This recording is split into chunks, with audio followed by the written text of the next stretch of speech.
നിങ്ങളെന്താ മമ്മൂട്ടി സിനിമ മാത്രമേ ആദ്യത്തെ ദിവസം ഫാൻസിൻ്റെ കൂടെ ഇരുന്ന് കണ്ട് അത് ഗംഭീരമാണെന്ന് റിപ്പോർട്ട് ചെയ്യും. എന്നാൽ മോഹൻലാലിൻ്റെ തുടരും പോലുള്ള സിനിമ റിലീസ് ചെയ്തിട്ട് ഇന്നേക്ക് ഇത്ര ദിവസമായിട്ട് നിങ്ങളുടെ ഒരു റിവ്യൂ കണ്ടില്ല, ഒരു കുന്തോ കണ്ടില്ല. ഇതൊരു മനഃപൂർവ്വം ചെയ്യുന്നതല്ലേ എന്നാണ് ഭേദപ്പെട്ട രീതിയിൽ ചിലർ ചോദിച്ചിട്ടുള്ളത്.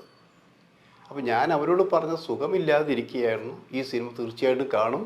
പക്ഷേ ഈ സിനിമ റിലീസ് ചെയ്യുന്നതിന് മുൻപ് ഞങ്ങളൊരു വീഡിയോ ചെയ്തു. ദൃശ്യത്തെ കവച്ച് വയ്ക്കുന്ന ഒരു സിനിമയായിരിക്കുമെന്ന് ഞങ്ങൾ ഈ സിനിമ റിലീസ് ചെയ്യുന്ന മുമ്പേ ഈ തുടരിനെ കുറിച്ച് ഞങ്ങൾ റിവ്യൂ ചെയ്തിട്ടെന്ന് ആലോചിക്കണം. ഇപ്പോൾ ഈ സിനിമ കണ്ടു. ഈ സിനിമ കാണാൻ പോയപ്പോൾ ഒരു കാര്യം മനസ്സിലായി. നമുക്ക് പഴയ മോഹൻലാലിനെ തിരിച്ചു കിട്ടിയിരിക്കുന്നു. മോഹൻലാലിനോടൊപ്പം കുടുംബ പ്രേക്ഷകർ എന്ന് പറഞ്ഞാൽ ഭാര്യയും ഭർത്താവും കുട്ടികളും മാത്രമല്ല, അവരുടെ അമ്മമാരും അച്ഛന്മാരും മുത്തശ്ശിമാരും എല്ലാം കൂടി എല്ലാവരും കൂടിയാണ് ഈ സിനിമ കാണാൻ വരുന്നത്.